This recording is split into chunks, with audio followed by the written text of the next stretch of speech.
bahwa perempuan itu hanya tulang rusuk laki-laki kok, gitu ya. Perempuan itu udahlah cukup perempuan itu di rumah saja, karena ya yang dicontohkan seperti itu.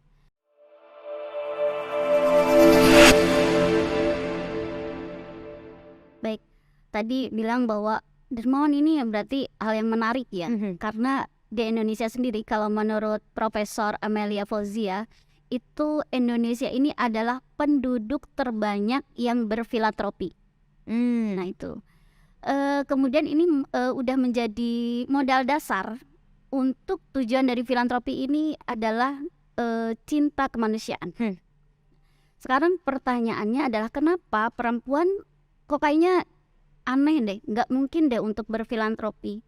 Karena perempuan mendapatkan stigma, marginalisasi, subordinasi. Stigma masyarakat yang menganggap bahwa perempuan hanya bisa menjadi objek, tidak mungkin bisa menjadi subjek. Kenapa bisa seperti itu? Ya, kenapa bisa seperti itu kalau kita tarik sejarah sebelumnya ya. Kalau itu nanti kita bicara tentang ini ya, tentang kenapa sih asal muasalnya gitu. Tapi kalau sekarang kita fokus kepada stigma masyarakat bahwa perempuan ini tidak mungkin mendapatkan hasil atau tidak mungkin bisa memberdayakan, tidak bisa membantu, tidak bisa aktif di ruang publik karena perempuan sudah mendapat stigma bahwa perempuan hanya menjadi makhluk domestik gitu. Sehingga perempuan tidak mungkin bisa berdaya, perempuan tidak mungkin bisa berprestasi. Misalnya, tapi ini sudah menjadi sebuah progres yang signifikan ya. Karena apa? Karena perempuan ini untuk menempati di posisi-posisi profesional ini itu sekitar 36%. Kalau dulu kan perempuan ini kurang untuk menempati tempat-tempat yang strategis ya. Jangankan untuk perusahaan atau perguruan tinggi dan sebagainya, tetapi untuk berpolitik pun perempuan hanya sebagai pelengkap. Nih sebentar lagi kan kita mau musim pemilu ya. Kadang cuma ditawarin perempuan hanya sebagai pelengkap, tetapi bukan kamu punya visi misi apa.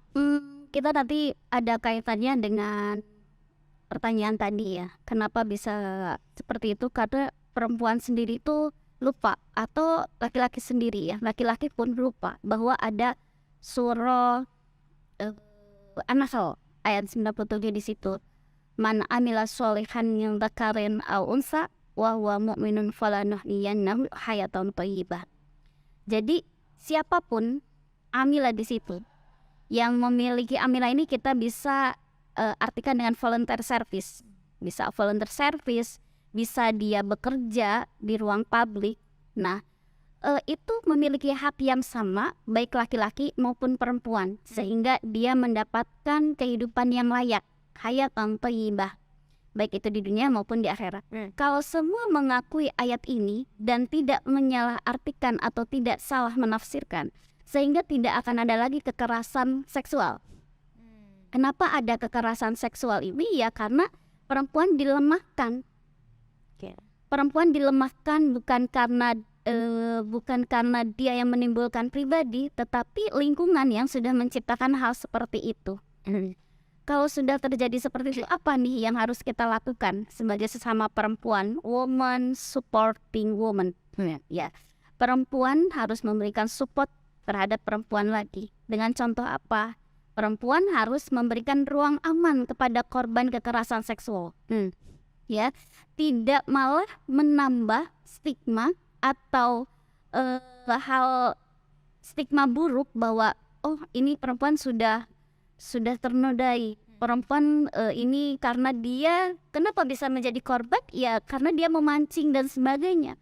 Tetapi kita tidak memberikan ruang aman sehingga korban kekerasan seksual itu merambat ke kita dan memberikan mencurahkan apa yang ada keluh kesahnya, dan kita pun tidak bisa mendampingi dia sehingga kita tidak bisa menjaga. Pertama yang harus dilindungi adalah hifdzun nafsinya, bisa jadi nanti dia bunuh diri.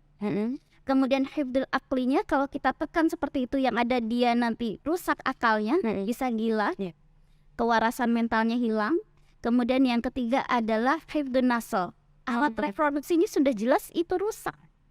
gitu kan. Nah kita kalau tidak mendampingi, yang ada dia malah buat apa ini alat reproduksi saya, kemudian maaf, sesuatu yang dia lindungi sudah rusak, ya untuk apa gitu. Pendampingan dan memberikan ruang aman kepada korban kekerasan seksual. Tadi yang saya ingin bahas itu kan suka ada pertanyaan, Islam ini rahmatan lil alamin, Islam ini rahmat untuk seluruh alam, kemudian kenapa tidak dengan perempuan? Ya, Islam sebelum datang betul ada perempuan dikubur hidup-hidup dan sebagainya ya.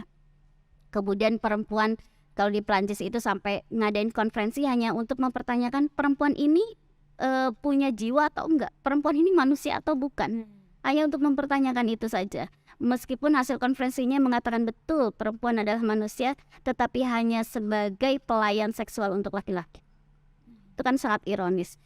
Gini, jadi ketika zaman Rasulullah itu sudah kesetaraan gender ini sudah memiliki peran yang besar. Terbukti ada ribuan sahabat perempuan yang memiliki peran di zaman Rasul. Kemudian kenapa sekarang seperti ini? Pertanyaannya ya.